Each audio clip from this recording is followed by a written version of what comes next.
మీ business ఏదైనా మీ ఊర్లో promotion చేయాలంటే అది సుమన్ టీవీతోనే సాధ్యం. ఇప్పుడే సంప్రదించండి. నిజగరి మగ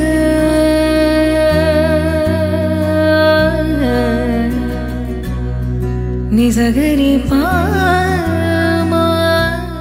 చాలా శుభదినం కింద భావిస్తున్నాము. మీ అందరికీ తెలుసు, పోయే సంవత్సరంలో జూలై నెలలో ఈ మదనపల్లి సబ్ కలెక్టర్ కార్యాలయం తగలపెట్టడం జరిగింది. సో దాని తర్వాత ఎంక్వైరీలు జరిగినాయి, యాక్షన్స్ ఉన్నాయి. కానీ అప్పుడు నుంచి ఆఫీసు డిస్లోకేట్ అవ్వడం జరిగింది. 2000 కంటే ఎక్కువ ఫైల్స్ కూడా దగ్ధం అవ్వడం జరిగింది. ఆఫీస్ కూడా పనికి రాకుండా పోయింది. ఇవంతా చూస్తే ఇక్కడ ఉన్న సబ్ కలెక్టర్ గారు ఆయన చొరవ తీసుకుని ఇది మొత్తం బిల్డింగు మొత్తం మళ్ళీ కట్టించారు. నన్ను రిక్వెస్ట్ చేశారు, మీరు వచ్చి ఇనాగరేట్ చేయండి అని నేను వచ్చాను. ఫైల్స్ ఏదైతే కాలిపోయినాయో అవన్నీ 2400 ఫైల్స్ కూడా రీక్రియేట్ చేయడం జరిగింది. ఎందుకంటే లక్కీగా కలెక్టర్ ఆఫీస్లో కానీ తహసీల్దార్ ఆఫీస్లో కానీ దాని లింక్ దొరికినాయి కాబట్టి ఆ ఫైల్స్ కూడా మాకు దొరకడం జరిగింది. దాని మీద ఏదైతే 22 ఇలాంటి ఫైల్స్ ఉన్నాయో దాని మీద ఎంక్వైరీ చేయడం కూడా జరుగుతుంది. ఆ రోజు నేను వస్తే సుమారు 484 పిటిషన్స్ నాకు పర్సనల్ గా గ్రీవెన్స్ కింద ప్రజలు వచ్చి ఇచ్చారు.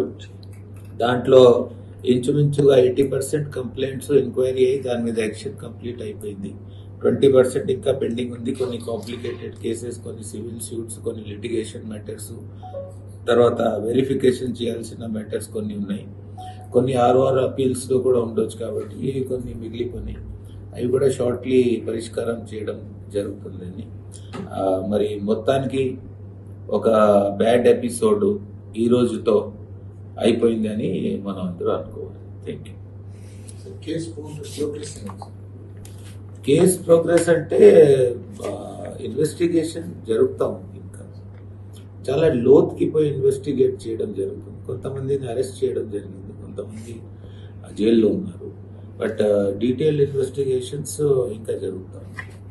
బికాస్ దాంట్లో చాలా బయట లింక్స్ ఉన్నట్టు ఉన్నాయి కాబట్టి కొద్దిగా టైం పడుతుంది.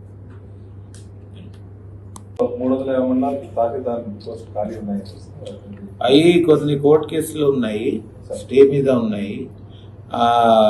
డైరెక్ట్ రిక్రూట్ అండ్ ప్రమోటివ్ తహసీల్దార్ మధ్యన కొన్ని ప్రాబ్లమ్స్ ఉన్నాయి. అవి సార్ట్ అవుట్ చేసుకుంటున్నాం. As soon as sort out అయింది, ఏజీ గారిని కూడా రిక్వెస్ట్ చేయడం జరిగింది. ఆయన కోర్టులో వాదిస్తున్నారు. ద మూమెంట్ అది అయిపోతే మేము రిక్రూట్మెంట్కి వెళ్తాం.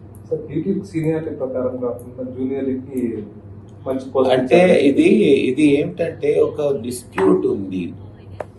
Deputy tahsildar, direct recruit and tahsildar మధ్యన ఉన్నటువంటి సీనియారిటీ ఎలా ఫిక్స్ చేయాలని దీని మీద డిస్ప్యూట్ ఉంది. ఏ రకమైన డిసిజన్ తీసుకున్నా అది ఒక్క సైడ్ పార్టీకి బెనిఫిట్ అవుతుంది అని భావించి కొందరు కోర్టుకి పోయి స్టే తెచ్చుకుంటున్నారు. అది ఈ పార్టీ కావచ్చు, ఆ పార్టీ కావచ్చు. త్వరలో సార్ట్ అవుట్ చేస్తాం. ఈ ఫ్రీ హోల్డ్ మొన్న క్యాన్సిల్ చేశారు కదా, కొన్ని ఇవి జరిగాయని. ఎక్కడెక్కడ 4 lakh దాకా ఏకర్స్ ఉన్నాయి మొత్తం స్టేట్ మొత్తం. మళ్ళీ క్యాన్సిల్ చేశారు సార్. మళ్ళీ క్యాన్సిల్ చేశారు. రిజిస్ట్రేషన్ ఓన్లీ 25,000 అయింది. అంటే ఇది ఫ్రీ హోల్డ్ అవడం ఇది ఒక వైపు.